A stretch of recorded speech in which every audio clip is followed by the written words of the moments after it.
মারধর শুরু চট্টগ্রামের লোহাগড়া উপজেলায়। এরপর সিএনজি চালিত অটোরিকশায় ঢুকিয়ে প্রায় 60 কিলোমিটারেরও দীর্ঘ পথে কিছুক্ষণ পর পর মারতে মারতে তাকে নিয়ে আসা হয় চট্টগ্রাম নগরীর চট্টগ্রাম কলেজে। সেখানেও আরেক দফা মারধর। শেষমেশ প্রায় নিঃসাড় অবস্থায় তাকে তুলে দেওয়া হয় চকবাজার থানা পুলিশের হাতে।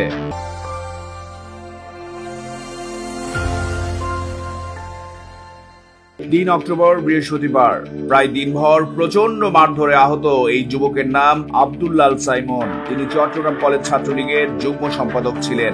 2020 সালে গঠিত কমিটিতে চট্টগ্রাম দক্ষিণ জেলা ছাত্রলীগের উপক্রীড়া বিষয়ক সম্পাদক হয়েছিলেন। তার বাড়ি চট্টগ্রামের লোহাগড়া উপজেলায়। চকবাজার থানা পুলিশ সূত্রে চট্টগ্রাম প্রতিদিন নিশ্চিত হয়েছে, সাইমনকে রাতেই গত 26 আগস্ট দায়ের করা এক মামলায় গ্রেপ্তার দেখানো হয়েছে।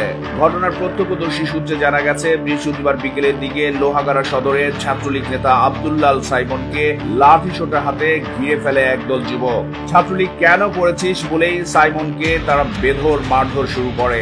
লাঠি দিয়ে মারতে মারতে তার কাছে ওই যুবকেরা জানতে চায় কারা আন্দোলনের মিছিলে গুলি করেছিল, তারা নির্দেশ দিয়েছে। এই সময় সাইমন আর্তনাদ করে বারবার বলতে থাকেন, মসজিদ ধরে শপথ করে বলতে পারি আমি কোনো কিছু করিনি, আমি কোনো কিছুর সঙ্গে জড়িত নই। এভাবে যুবকরা আরো বিভিন্ন প্রশ্ন করার পাশাপাশি তাকে পেটাতেও থাকে একই সঙ্গে। এর এক পর্যায়ে সাইমনের গলায় জুতার মালা পরিয়ে লোহাগড়া উপজেলা সদরের প্রধান সড়কে মিছিল করে ওই যুবকেরা। এই সময় তারা ছাত্রলীগের গালে গালে জুতা মারো তালে তালে স্লোগানও দিতে থাকেন।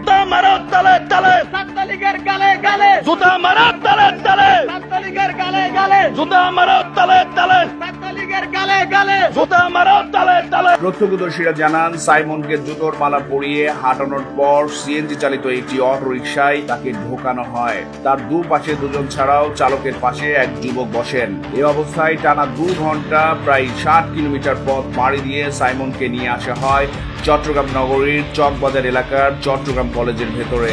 চট্টগ্রাম কলেজের ভেতরেও সাইমনকে প্রচন্ড মারধর করা হয়। পরে রাত 9টার দিকে তাকে চকবাজার থানা পুলিশের হাতে তুলে দেওয়া হয়।